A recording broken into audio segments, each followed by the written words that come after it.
Good afternoon. We are back again with another look at our honors. And today we just want to look at one topic that is very topical in the world. With the world over, people have been talking about climate change, people have been talking about the natural disasters, and people have also been talking about our wildlife. So today we are looking at an honor that looks at us appreciating the wildlife and seeing maybe the dangers that some of the wildlife that God has given us is actually, their wildlife is actually facing. So we're going to look at the endangered animals or endangered species honor. So to start with, we're just going to look at some key definitions. We want to see the key terms that when we are talking about endangered animals, what are some of the things or some of the terms that we'll come across? The first one is the term endangered itself. What does endangered mean? When you talk of endangered species, what are we talking about? You find that endangered species, these are any species that is at risk of extermination due to a rapid decrease in its habitat or population, or as a result of threats from the environment which is changing, or it may be simply because of the predators maybe that are now many, and as a result that species becomes threatened with extinction. So an endangered animal is simply one animal that is at risk of extinction. And what about the word extinction itself? Okay. To be extinct means that a species is actually stopped being in existence. As a result, the species is no longer breeding, and it has died, and we no longer even have maybe a single species to point out to, so it no longer exists. So that species now is called or is termed to have been what? Extinct, right? Then what about habitat? Okay, remember we talked about the endangered animals, and we said an endangered animal may be as a result of what?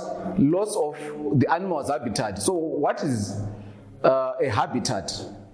A habitat simply is the natural home or environment of the animal or a particular species that we are looking at. So that is what is called a habitat. So it's basically talking about the shelter or the home of that animal. Then we want to look at the next term. It's biomes. Okay? When you look at that term, basically, it is talking about the community of plants and animals within a similar life form and environmental conditions. So we're simply saying, when you've got animals or plants that have got similar characteristics and they are in a what? They are in a similar environment as well. Those form what is called a biomes. So it is a large area characterized by its climate, vegetation, soil, and wildlife. So when it shares those common characteristics, then it is called a biomes. So each particular species is actually a habitat in a particular biomes, because it has got the conditions that are necessary for it to actually exist or to thrive. Okay. Then we look at the other term, which is food chain. Okay. When you talk of the word chain, we are talking about a series of events, connected events, right? Connecting one to another. But when you talk of a food chain, basically, it is a sequence that describes how energy moves, right? And how nutrients are also moving through the ecosystem. So you are basically tracking the movement of energy and nutrients through the ecosystems. So it actually shows the order in which living things depend on each other for food. So you can think of it this way, to say the ecosystem is joined. So you find that one is a hunter and one is the hunted. So one is the predator, right? And the one, but you discover that as you move along the chain, one is a hunter, but then becomes the hunted as the chain progresses. So when you look at a food chain, there are basically four categories, right? So we've got right at the top, we've got the producer, right? Then comes down, we've got what? We've got the consumer. Then we've got the prey, and then we've got what? The predator, right? So you've got a chain now that moves. For example, we can take an example to say, you would probably, as the producer, you may actually have maybe, normally it's vegetation, that's the primary producer. So the producer becomes maybe our grass, right? And then next in line now, you find that there's a grasshopper now that feeds on the what? On the grass. So energy or the nutrients are moving from the grass to the grasshopper, right? Then you find that now the grasshopper now becomes what? Becomes a prey for the what? For the mouse, right? So the mouse now preys on the what? It preys on the grasshopper, right? And the mouse, in other words, now the energy is moving from the grasshopper to the mouse. But then we also find out there's another predator now, which is the eagle. The eagle is now looking at that what? At that mouse. And it actually takes that for what? For its breakfast or for its supper. So the energy now moves, or the nutrients now move from the mouse to the what? To the eagle. So we've got that chain. So that is what is called a what? A food chain. So it's actually a sequence which shows the movement of energy or nutrients through the what? Through the ecosystem. So that's basically what we mean by what? By the term food chain. So you find that there are disturbances that the ecosystem is balanced. However, any disturbance in the ecosystem can actually affect or can result in an animal becoming what? Becoming extinct. Why? It's because it's no longer getting the nutrients or the energy that it requires. So that's how the food chain is important in this regards, right?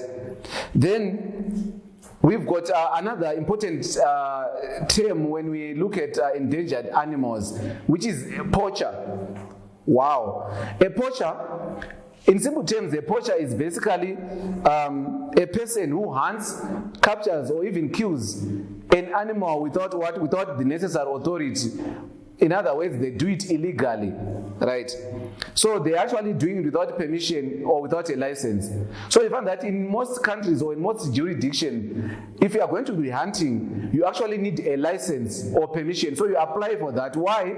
It's because they issue the license so that they can control the population. They know they are trying to prevent an area from being overhunted, and in such a manner they're actually making sure that animals are not exterminated, or we actually keep control of the population and we do not overhunt animals. However, poachers, they do not do that. They are ruthless. They will just kill an animal either for its horns or for whatever profit they think they are going to get indiscriminately without permission. So those are called what? Poachers. So the question now comes to say, why have some animals become endangered? So we're just going to look at four. We're going to look at four of each of the things that we're going to be talking of as we move ahead. So I want to look at the four main factors that actually may result in some animals becoming what? Endangered. Number one, as mentioned in our definition, there is loss of habitat. So some animals have become endangered simply because people are indiscriminately cutting down trees. So some areas have been deforested. So, and as a result, animals now no longer have anywhere where they call a safe environment or safe home for themselves. And as humans now, we are developing towns and cities. And as we do so, we are encroaching in the habitat of these animals. We are taking away, we are actually shrinking the habitats of these animals. And some of these animals, as a result, have become what? Endangered. So they are now in danger of what? Extinction. Then the second reason is that of overexploitation.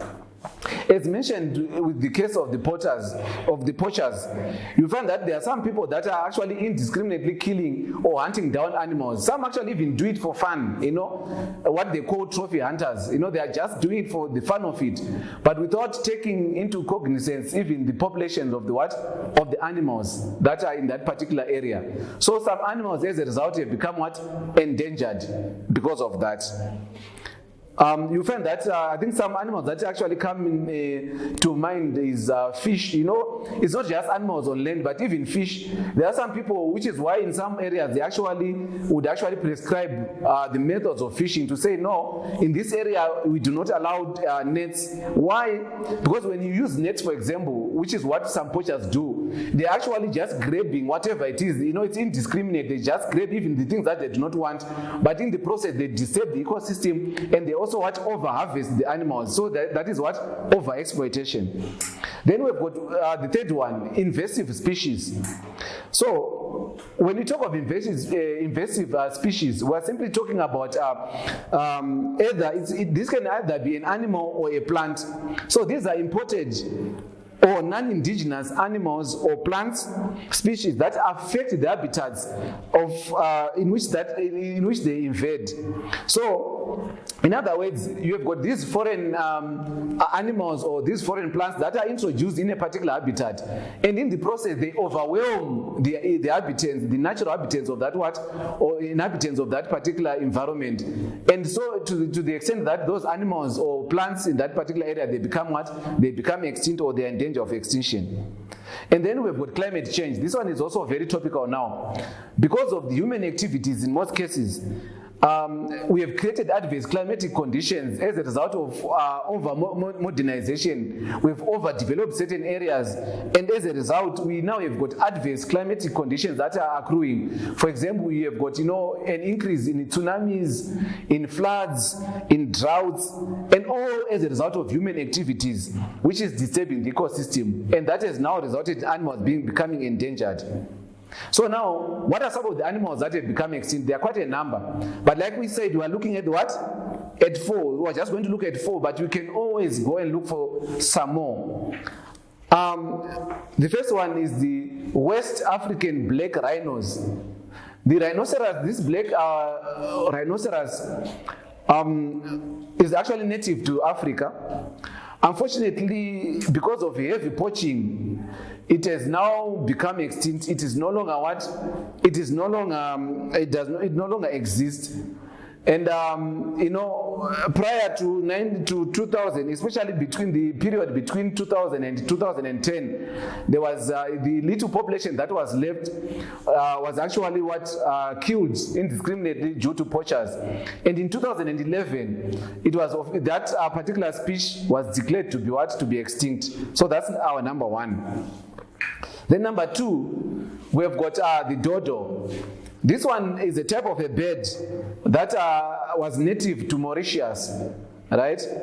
And as a result of heavy hunting, and also because of the invasive species that actually invaded its natural habitat, the dodo now also became extinct. It was actually officially declared as such in 1662. So that one was native to Mauritius, and it's no longer exists. Then the third one is a tiger. It is called the Tasmanian tiger. Yes, that one is native to Australia, and also Tasmania and New Guinea. So that area, the Oceania there, that's where it's actually native to. Unfortunately, it was also hunted because of its tribe, the coat that it had. And also there were some that actually did it for fun. They actually, there were these trophy hunters that would actually hunt it down. So by 1936, that's when it was actually declared to be extinct. Then we have the fourth one, the passenger pigeon. This one was native to North America. But then, because of its habitat was actually lost due to human developments, and and as a result of deforestation, as people tried to the industrial, when there was that first industrial revolution in North America, we discovered that its habitat was actually lost, and as a result, by 1914, these birds were actually declared as being extinct. So they no longer exist. So the next question maybe is, okay, we have learned about the reasons why some animals are becoming endangered, and we've even given some examples of some animals that have become extinct. The question now is, what are some of the things that are being done currently to save endangered animals? So like we said, we are moving with 4. So we are going to just look at 4. Some 4 things that are being done as we speak right now to try and save the endangered animals. The first one is the enactment of laws, right? We find that countries all over the world are enacting laws that are aimed at preserving or protecting the few species that are left.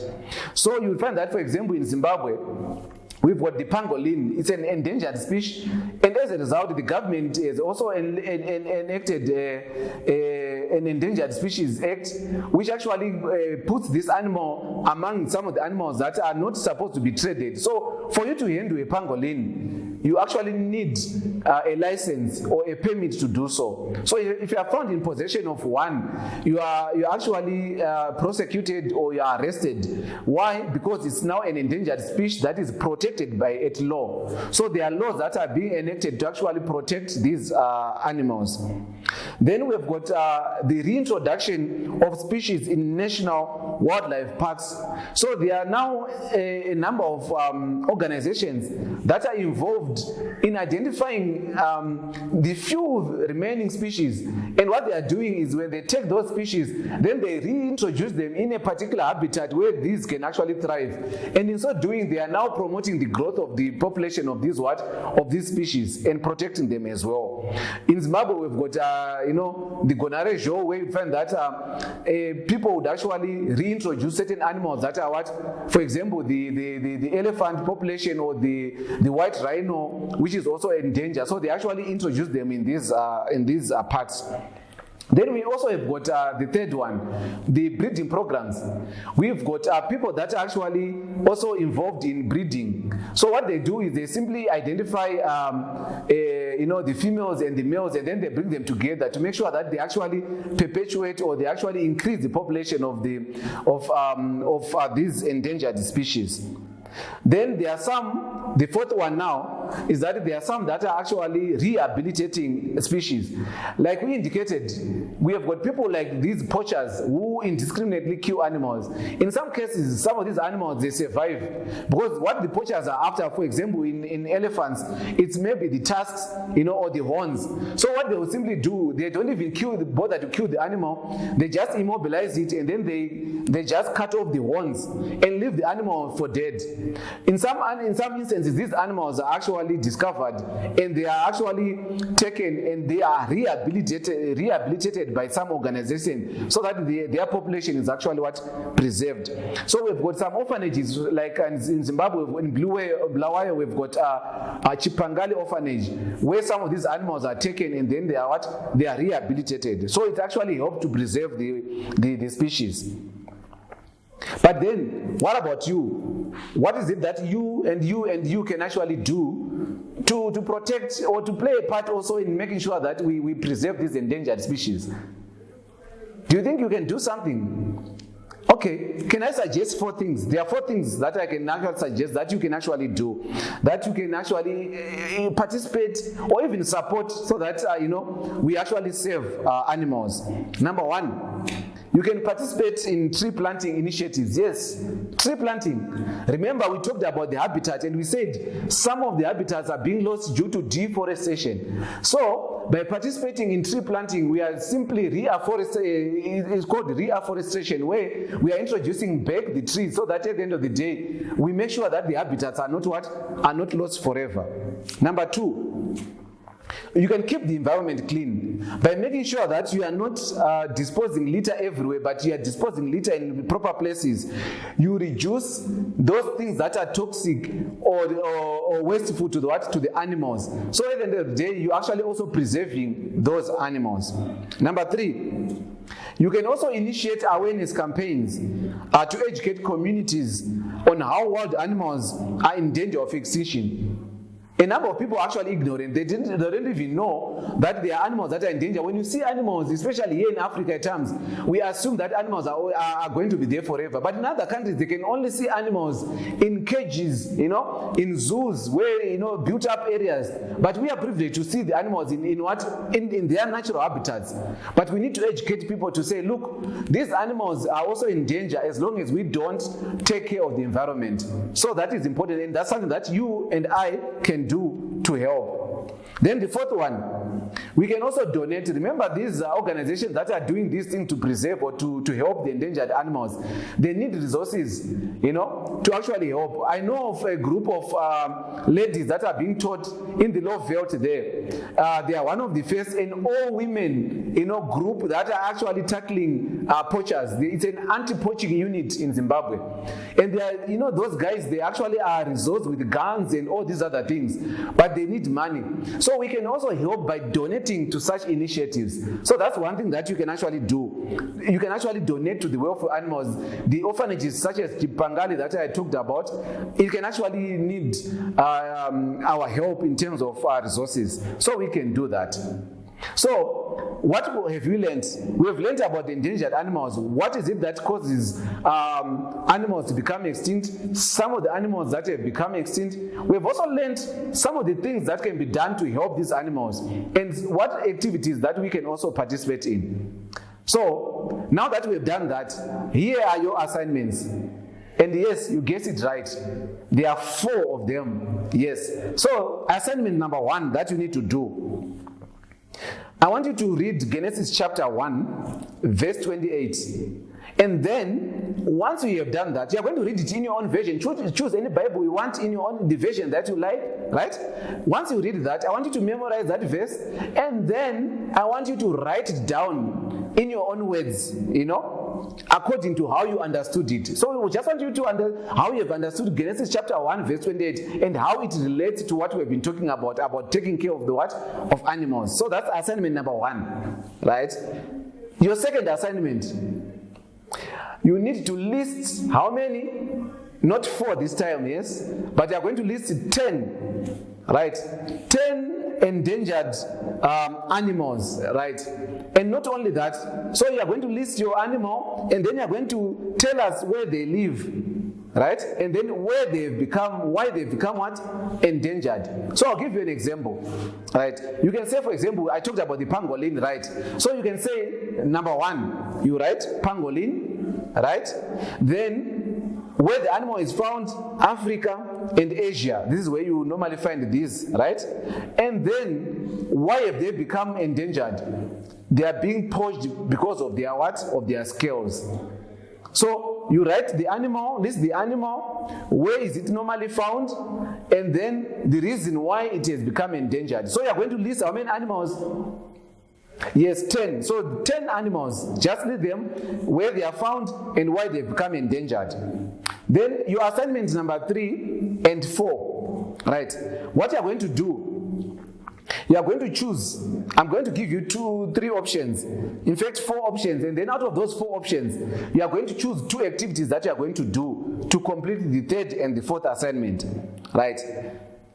Your option number 1 is that either you are going to visit an animal sanctuary or wherever animals are kept, right? Where you are going to find endangered animals in there. And then when you visit that place, I want you to list the animals that you have seen there, right?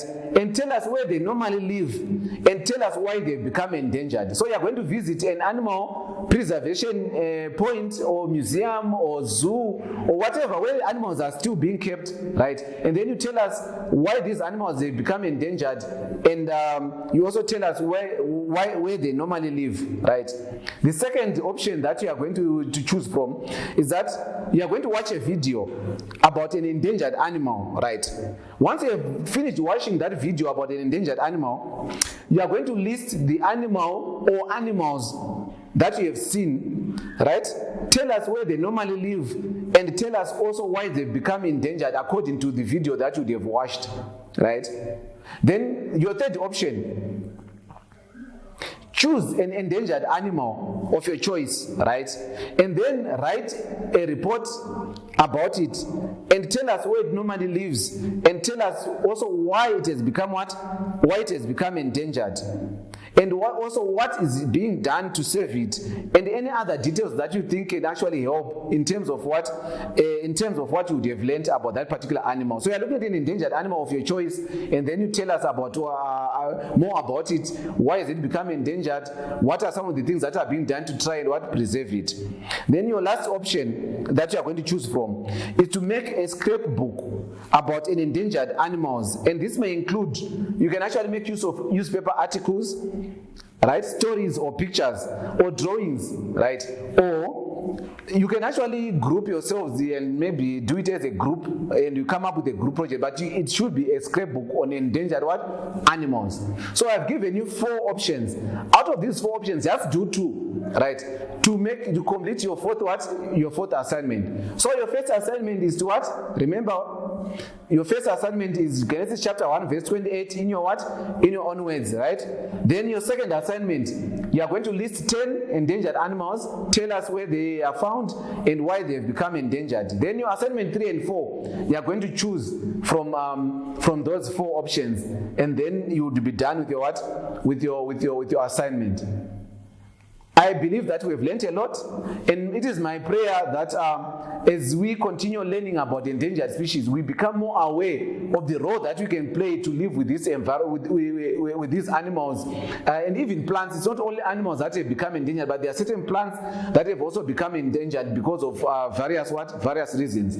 But my prayer is that we become good stewards of our environment, and we are also conscious about our society, and we play a role in making sure that these animals are also kept safe.